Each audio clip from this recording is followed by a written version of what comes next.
Pinaagi ni ining segment among idalit kaninyo ang mga lamiang putahe nga swak sa inyong budget, panlasa, and of course kanang sayon ra himuon. Busa magdungan ta og luto kay kauban nato karong buntaga ang usa ka housewife and organic farmer nga gikan pa sa lungsod sa Dalaget nga si Yuri Navales nga hindi usab kaayong magluto.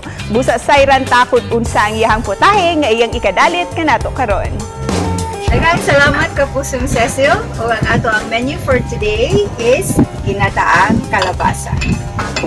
So all we need is squash or kalabasa and gata sa lubi. So let's start cooking.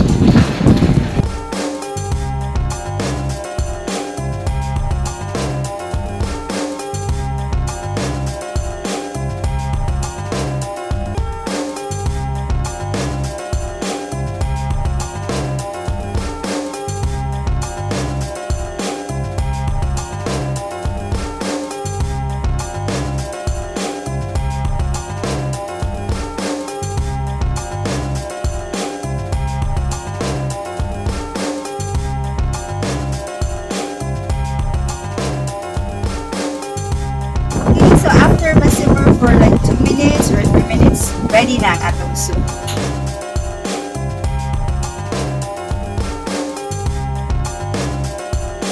So, mao ni siya ato ang finished product.